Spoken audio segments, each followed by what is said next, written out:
Tu ne sens pas cette odeur? Savais-tu que l'altération de l'odorat est une conséquence fréquente après un traumatisme crânio-cérébral? Eh oui, il n'est pas rare qu'un choc à la tête amène un lot de symptômes comprenant des troubles de la mémoire, des troubles anxieux ou dépressifs et bien d'autres. On parle peut-être moins de l'altération de l'odorat et pourtant elle diminue grandement la qualité de vie des patients. Une perte partielle est synonyme d'hyposmie, tandis que l'anosmie se définit comme une perte complète de l'odorat.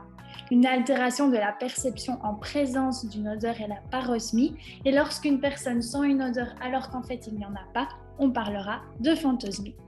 Les traumatismes crâniens se classent en fonction de leur sévérité, léger, modéré ou sévère. Les traumatismes légers sont les plus fréquents et pourtant il y a très peu d'études qui se sont concentrées sur l'altération de l'odorat qui est associée. On s'est donc demandé comment les personnes avec un traumatisme crânio-cérébral léger percevaient-elles les odeurs.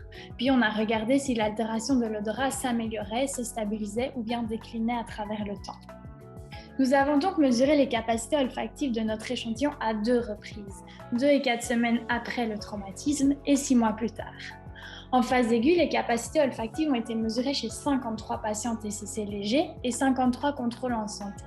Parmi eux, 32 patients TCC légers et 38 contrôles ont accepté de revenir 6 mois plus tard. D'abord, nous avons mesuré les capacités olfactives à l'aide d'un outil clinique standardisé, le Sniffing Sticks. Il permet d'évaluer 3 composantes de l'olfaction qui sont l'identification, la discrimination et le seuil de détection. Puis, à l'aide de notre outil expérimental, l'olfactomètre, les participants évaluaient la présence ou bien l'absence des odeurs via un paradigme oui-non. Et ensuite, sur une échelle de 0 à 10, ils évaluaient le degré d'intensité et d'agréabilité pour chacune des odeurs. Regardons de plus près les résultats obtenus. Concernant le taux de détection, on remarque que l'outil clinique ne révèle aucune différence entre nos deux groupes, alors qu'au test expérimental, les patients TCC légers détectent significativement moins bien les odeurs. Nous avons observé cette différence seulement en phase aiguë. Et pourtant, étrangement, les patients TCC légers ressentent les odeurs comme étant plus intenses que les participants contrôle, et ce uniquement en phase aiguë.